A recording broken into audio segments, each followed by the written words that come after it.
ओम शांति। आज 14 अगस्त 2020 की साकार मुरली। मीठे बच्चे, बाप आए हैं तुम्हारा ज्ञान रत्नों से श्रृंगार कर वापस घर ले जाने, फिर राजाई में भेज देंगे। तो अपार खुशी में रहो, एक बाप से ही प्यार करो। प्रश्न: अभी धारणा को मजबूत अर्थात पक्का बनाने का आधार क्या है? उत्तर: अपनी धारणा को मजबूत बनाने के लिए सदैव यह पक्का करो कि आज के दिन जो पास हुआ अच्छा हुआ, फिर कल्प के बाद होगा।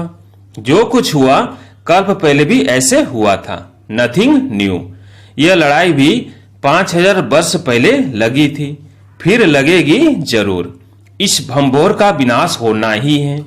ऐसे हर पल ड्रामा की स्मृति में रहो तो धारणा मजबूत होती जाएगी। गीत है दूर देश का रहने वाला। ओम शांति। बच्चे पहले भी दूर देश से पराये देश में आए हैं, अब इस पराये देश में दुखी हैं, इसलिए पुकारते हैं अपने देश घर ले चलो। तुम्हारी पुकार है ना। बहुत समय से याद करते आए हो तो बाप भी खुशी से आता है। जानते हैं मैं जाता हूं बच्चों के पास। जो बच्चे काम चिता पर बैठ जल गए हैं उन्हों को अपने घर भी ले जाऊं और फिर राजाई में भेज दूं। उसके लिए ज्ञान से श्रृंगार भी करूं। बच्चे भी बाप से जास्ती खुश होने चाहिए। बाप जबकि आए हैं तो उनका बन जाना चाहिए, उनको बहुत लव करना चाहिए। बाबा रोज समझाते हैं, आत्मा बात करती है ना। बाबा 5000 वर्ष बाद ड्रामा अनुसार आप आए हैं, हमको बहुत खुशी का खजाना मिल रहा है। बाबा आप हमारी झोली भर रहे हैं, हमको अपने घर शांति धाम में ले चलते हैं, फिर राजधानी में भेज देंगे। कितनी अपार खुशी होनी चाहिए। बाप कहते हैं हमको इस पराई राजधानी में ही आना है। बाप का बड़ा मीठा और वंडरफुल पाठ है, खास जबकि इस पराये देश में आए हैं। यह बातें तुम अभी ही समझते हो, फिर यह ज्ञान प्राय लोप हो जाता है, वहां दरकार ही नहीं रहती। बाबा कहते हैं तुम कितने बेसमझ बन गए हो। ड्रामा का एक्टर होते हुए भी बाप को नहीं जानते। ड्रामा का एक्टर होते हुए भी बाप को नहीं जानते, जो बाप ही करण करावन हार है। क्या करते क्या कराते यह भूल गए हो।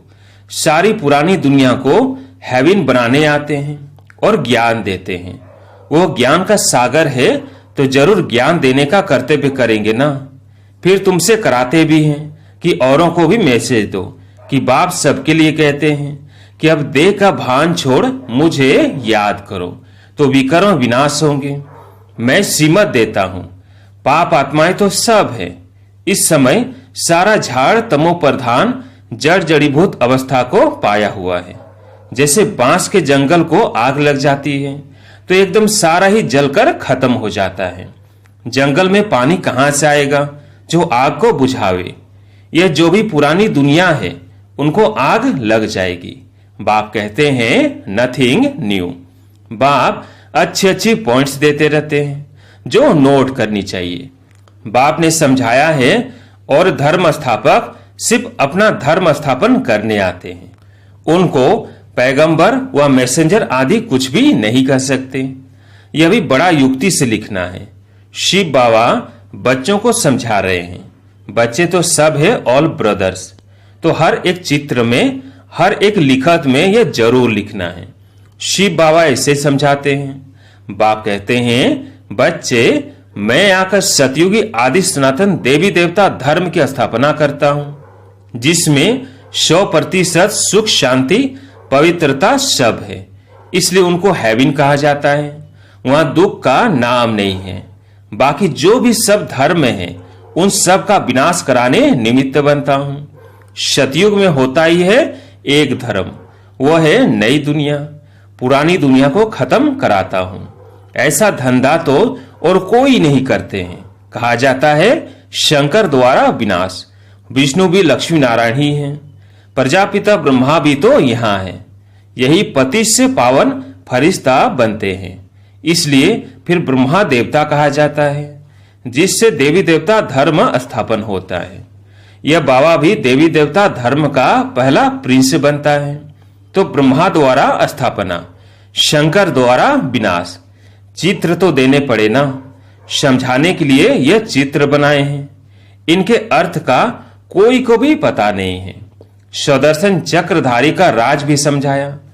परमपिता परमात्मा सृष्टि के आदि मध्य अंत को जानते हैं, उनमें सारा ज्ञान है, तो सुदर्शन चक्रधारी ठहरे ना। जानते हैं हम ही यह ज्ञान सुनाते हैं।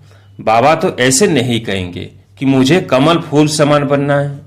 सतयुग में तुम कमल फूल समान ही रहते हो। सन्यासियों के लिए यह नहीं कहेंगे, वह तो जंगल में चले जाते हैं।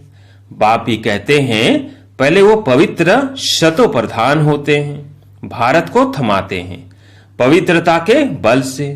भारत जैसा पवित्र देश कोई होता ही नहीं। जैसे बाप की महिमा है वैसे भारत की भी महिमा है। भारत हैबिन था, यह लक्ष्मी नारायण राज्य करते थे, फिर कहां गए यह अभी तुम जानते हो। और किसकी बुद्धि में थोड़ी होगा कि यह देवताएं ही 84 जन्म ले फिर पुजारी बनते हैं। अभी तुमको सारा ज्ञान है। हम अभी पूज्य देवी देवता बनते हैं, फिर पुजारी मनुष्य बनेंगे। मनुष्य तो मनुष्य ही होता है। यह जो चित्र किस्म किस्म के बनाते हैं ऐसे कोई मनुष्य होते नहीं। यह सब भक्ति मार्ग के ढेर चित्र हैं। तुम्हारा ज्ञान तो है गुप्त, यह ज्ञान सब नहीं लेंगे। जो इस देवी देवता धर्म के पत्ते होंगे वही लेंगे। बाकी जो औरों को मनाने वाले हैं वह सुनेंगे नहीं। जो शिव और देवताओं की भक्ति करते हैं वही आएंगे। पहले पहले मेरी भी पूजा करते हैं, फिर पुजारी बन अपनी भी पूजा करते हैं। तो अब खुशी होती है कि हम पूज्य से पुजारी बने, अब फिर पूज्य बनते हैं। कितनी खुशियां मनाते हैं। यहाँ तो अल्पकाल के लिए खुशी मनाते हैं, वहां तो तुमको सदैव खुशी रहती है। दीपमाला आदि लक्ष्मी को बुलाने के लिए नहीं होती है। दीपावली होती है कारुनेशन पर, बाकी इस समय जो उत्सव मनाए जाते हैं वो वहां होते नहीं। वहां तो सुख ही सुख है। यह एक ही समय है जबकि तुम आदि मध्य अंत को जानते हो। यह सब पॉइंट से लिखो। सन्यासियों का है हठ योग, यह है राजयोग। बाबा कहते हैं एक एक पेज में जहां तहां शिव बाबा का नाम जरूर हो। शिव बाबा हम बच्चों को समझाते हैं निराकार आत्मा अब साकार में बैठी है, तो बाप भी साकार में समझाएंगे ना। वो कहते हैं अपने को आत्मा समझ मुझे याद करो। शिव भगवानुवाच बच्चों प्रति खुद यहाँ प्रेजेंट है ना। मुख्य मुख्य पॉइंट किताब में ऐसी क्लियर लिखी हुई हो जो पढ़ने से आप ही ज्ञान आ जाए। शिव भगवानुवाच होने से पढ़ने में मजा आ जाएगा। यह बुद्धि का काम है ना। बाबा भी शरीर का लोन लेकर फिर सुनाते हैं ना। इनकी आत्मा भी सुनती है। बच्चों को नशा बहुत रहना चाहिए, बाप पर बहुत लव होना चाहिए। यह तो उनका रथ है। यह बहुत जन्मों के अंत का जन्म है। इनमें प्रवेश किया है। ब्रह्मा द्वारा यह ब्राह्मण बनते हैं, फिर मनुष्य देवता बनते हैं। चित्र कितना क्लियर है। भला अपना भी चित्र दो, ऊपर में वह बाजू में डबल सिरताज वाला।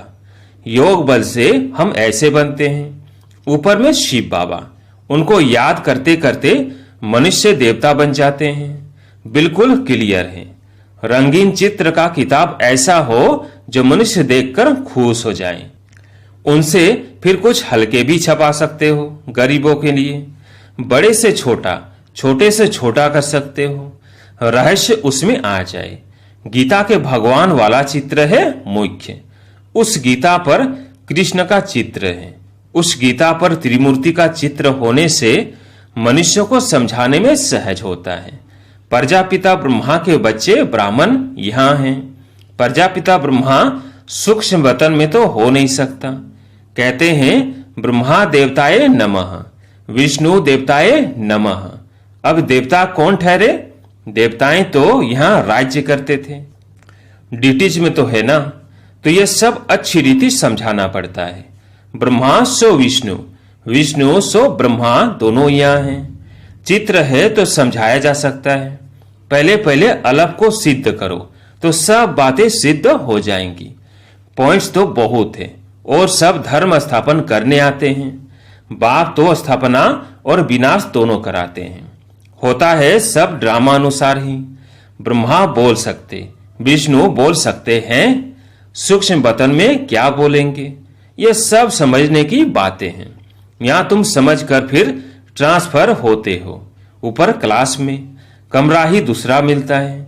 मूल वतन में कोई बैठ तो नहीं जाना है, फिर वहां से नंबर वार आना होता है।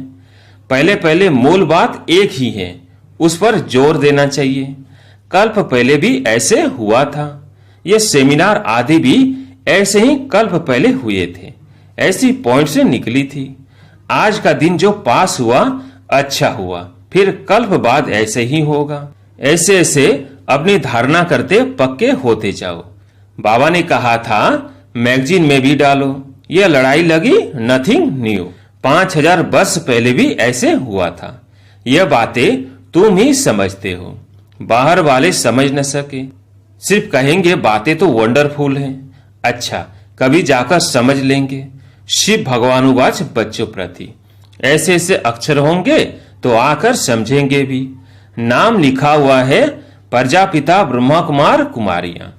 प्रजापिता ब्रह्मा से ही ब्राह्मण रचते हैं। ब्राह्मण देवी देवताएं नमः कहते हैं ना। कौन से ब्राह्मण? तुम ब्राह्मणों को भी समझा सकते हो ब्रह्मा की औलाद कौन है।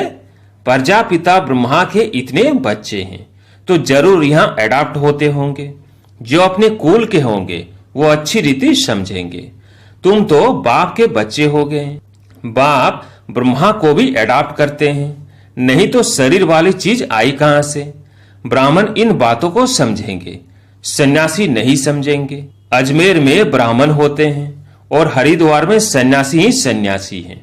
पंडे ब्राह्मण होते हैं परंतु वह तो भूखे होते हैं। बोलो तुम अभी जिस्मानी पंडे हो, अब रूहानी पंडे बनो। तुम्हारा भी नाम पंडा है। पांडव सेना को भी समझते नहीं हैं। बाबा है पांडवों का सिरमौर। बाप कहते हैं हे बच्चे मामिकम याद करो तो विकर्म विनाश होंगे और चले जाएंगे अपने घर। फिर बड़ी यात्रा होगी अमरपुरी की। मूल वतन की कितनी बड़ी यात्रा होगी। सब की सब आत्माएं जाएंगी। जैसे मकड़ों का झुंड जाता है ना, मक्खियों की भी रानी भागती है तो उनके पिछाड़ी सब भागते हैं। वंडर है ना। सब आत्माएं भी मच्छरों मिसल जाएंगी। शिव की बारात है ना। तुम सब हो ब्राइड्स, मैं ब्राइड ग्रूम आया हूं सबको ले जाने। तुम छीछी हो गए हो, इसलिए श्रृंगार कर साथ ले जाऊंगा। जो श्रृंगार नहीं करेंगे तो सजा खाएंगे। जाना तो है ही। काशी कलवट में भी मनुष्य मरते हैं तो सेकंड में कितनी सजाएं भोग लेते हैं। मनुष्य चिल्लाते रहते हैं, यह भी ऐसे हैं। समझते हैं हम जैसे कि जन्म जन्मांतर का दुख सजा भोग रहा हूं। वो दुख की फीलिंग ऐसी होती है। जन्म जन्मांतर के पापों की सजा मिलती है। जितनी सजा खाएंगे उतना पद कम हो जाएगा। इसलिए बाबा कहते हैं योग बल से हिसाब किताब चुकतू करो, याद से जमा करते जाओ। नॉलेज तो बहुत सहज है। अब हर कर्म ज्ञान युक्त करना है। दान भी पात्र को देकर देना है। पाप आत्माओं को देने से फिर देने वाले पर भी उसका असर पड़ जाता है। वो भी पाप आत्माएं बन जाते हैं। ऐसे को कभी नहीं देना चाहिए जो उस पैसे से जाकर फिर कोई पाप आदि करे। पाप आत्माओं को देने वाले तो दुनिया में बहुत बैठे हैं। अब तुमको तो ऐसा नहीं करना है। अच्छा, मीठे मीठे सिकिल दे बच्चों प्रति माता पिता बाप दादा का याद प्यार और गुड मॉर्निंग। रूहानी बाप की रूहानी बच्चों को नमस्ते। हम रूहानी बच्चों की रूहानी बाप दादा को याद प्यार गुड मॉर्निंग नमस्ते नमस्ते। धारणा के लिए मुख्य सार। पहला, अभी हर कर्म ज्ञान युक्त करना है। पात्र को ही दान देना है। पाप आत्माओं से अब कोई पैसे आदि की लेन देन नहीं करनी है। योग बल से सब पुराने हिसाब किताब चुकतू करने हैं। दूसरा, अपार खुशी में रहने के लिए अपने आप से बातें करनी है। बाबा आप आए हैं हमें अपार खुशी का खजाना देने। आप हमारी झोली भर रहे हैं। आपके साथ पहले हम शांति धाम जाएंगे, फिर अपनी राजधानी में आएंगे। आज प्यारे मीठे बाबा का वरदान है, कल्प कल्प के विजय की स्मृति के आधार पर माया दुश्मन का आह्वान करने वाले महावीर विजयी भव। कल्प कल्प के विजय की स्मृति के आधार पर माया दुश्मन का आह्वान करने वाले महावीर विजयी भव। महावीर विजयी बच्चे पेपर को देखकर घबराते नहीं, क्योंकि त्रिकालदर्शी होने के कारण जानते हैं कि हम कल्प कल्प के विजयी हैं। महावीर कभी ऐसे नहीं कर सकते कि बाबा हमारे पास माया को न भेजो, कृपा करो, आशीर्वाद करो, शक्ति दो, क्या करूं, कोई रास्ता दो। यह भी कमजोरी है। महावीर तो दुश्मन का आह्वान करते हैं कि आओ और हम विजयी बने। स्लोगन समय की सूचना है, समान बनो, संपन्न बनो। अच्छा, ओम